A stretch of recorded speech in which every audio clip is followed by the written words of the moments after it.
అందరికీ నమస్కారం।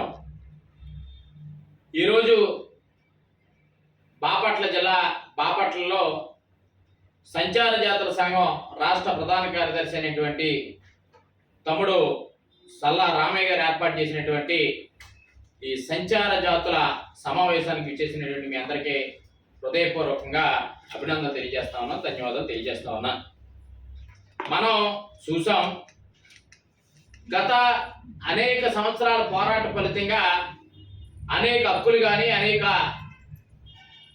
అంశాల్లో కానీ సంచార జాతులకు సంబంధించినటువంటి వాటా ఇవ్వాలని మనం అనేక సంవత్సరాల నుంచి మనం పోరాటం చేస్తూ ఉన్నాం। ఆ పోరాట ఫలితంగానే సంచార జాతులకు సంబంధించినటువంటి ఒక కార్పొరేషన్ కానీ లేకపోతే గతంలో ఇచ్చినటువంటి జీవోఎంఎస్ నెంబర్ 17 ద్వారా 32 కులాలను సంచార జాతులుగా గుర్తించినటువంటి చరిత్ర ఈ రాష్ట్రంలో ఉందనే విషయాన్ని సందర్భంగా మీ అందరికీ కూడా తెలియపరుస్తా ఉన్నా। కానీ గత గౌరవ ముఖ్యమంత్రి అయినటువంటి జగన్మోహన్ రెడ్డి గారి నాయకత్వంలో సంచార జాతులకు సంబంధించినటువంటి కార్పొరేషన్ ఏర్పాటు చేయడం కానీ 12 మంది డైరెక్టర్లు ఏర్పాటు చేయడం కానీ ఆయా సామాజిక వర్గాలకు సంబంధించినటువంటి హక్కులు కానీ వారికి రావాల్సినటువంటి సంక్షేమ పథకాల ద్వారా వాళ్ళందరినీ కూడా ఆదుకునే పరిస్థితి గత ప్రభుత్వం ఉండేది। కానీ ఈ ప్రభుత్వం వచ్చిన తర్వాత, కూటమి ప్రభుత్వం వచ్చిన తర్వాత మోసపూరితమైనటువంటి హామీలు ఇచ్చి అన్ని సామాజిక వర్గాల్ని కూడా మోసం చేసే విధంగా అన్ని సామాజిక వర్గాలకి కూడా అనేక రకాల డబల్ ధమాకా అన్నట్టుగా అన్ని డబల్ ఇస్తామని చెప్పి ఒక మోసపూరితమైనటువంటి హామీలు ఇచ్చి ఇలా అధికారంలోకి వచ్చినటువంటి పరిస్థితి సందర్భంగా ప్రతి ఒక్కరు కూడా గుర్తు చేసుకోవాలి।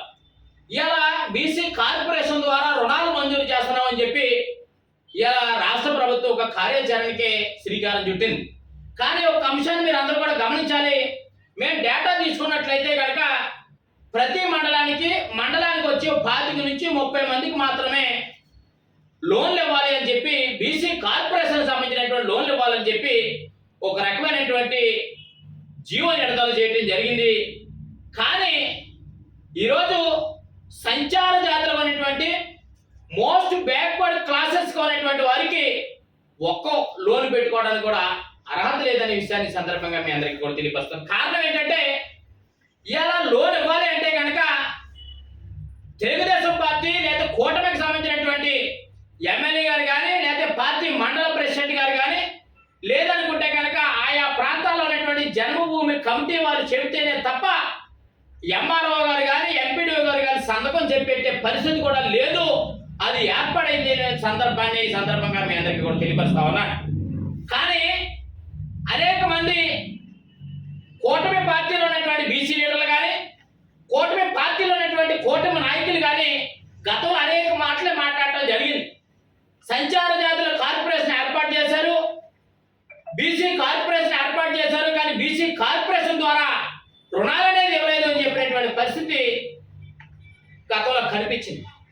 కానీ కూటమి ప్రభుత్వం ఏర్పడిన తర్వాత కూటమి ప్రభుత్వంలో ఉన్నటువంటి ఇంతవరకు ఎవరైతే జగన్మోహన్ రెడ్డి గారు వేసినటువంటి 56 కార్పొరేషన్లకు సంబంధించినటువంటి పాలక మండలిలు కానీ అందులో మోస్ట్ బ్యాక్వర్డ్కి సంబంధించినటువంటి ఎంబీసీ కార్పొరేషన్ ఎంతవరకు కూడా పాలక మండలాన్ని ఏర్పాటు చేయలేదనే విషయాన్ని ఈ సందర్భంగా ప్రజలందరూ కూడా గమనించాలి। అంటే సంచార జాతులన్నా ఎంబీసీలన్నా కూటమి ప్రభుత్వానికి ఎంత సులభనో ఈ సందర్భంగా ప్రతి ఒక్కరు కూడా గమనించాలనే విషయాన్ని సందర్భంగా తెలియపరుస్తా ఉన్నా। దానితో పాటుగా మా ప్రభుత్వం ఉండగా అమ్మఒడి కానీ, చేయూత కానీ, ఆసరా కానీ, లేకపోతే విద్యాదీవులు కానీ, ఉండటానికి ఇల్లు అనేటువంటి పేదవాడికి ఇల్లు కానీ, లేకపోతే నాడు నేడులో తీసుకొచ్చినటువంటి ఘనత ఆనాటి। కానీ ఇప్పుడున్నటువంటి ప్రభుత్వం వాటిలన్నింటినీ కూడా తొంగలోకి తొక్కి ఇవాళ రెడ్ బుక్ పరిపాలన తీసుకొచ్చి ఇవాళ ఏదైతే జన్మభూమి కమిటీని తీసుకొచ్చి ఇవాళ లోన్లు ఇస్తామని చెప్పి ఇవాళ బీసీ కార్పొరేషన్ ద్వారా పెద్ద పెద్ద ఫోటోలు ఎంచుకుని పెద్ద పెద్ద పోజులు ఇవ్వటమే జరిగిపోతా ఉందో తప్ప ఏ ఒక్కరికి కూడా అందట్లేదనే విషయాన్ని 30 మందికి కనుక యూనిట్స్ ఇవ్వగలిగితే ఓ 30 కానీ ఎవరికి ఇవ్వగలుగుతారు? జనసేన పార్టీ, బీజేపీ పార్టీకి కేసులు పెట్టుకుని లోన్లు పెట్టుకుంటా ఉన్నారు. సామాన్యమైనటువంటి ప్రజలకు ఎవరికి కూడా అందట్లేదు.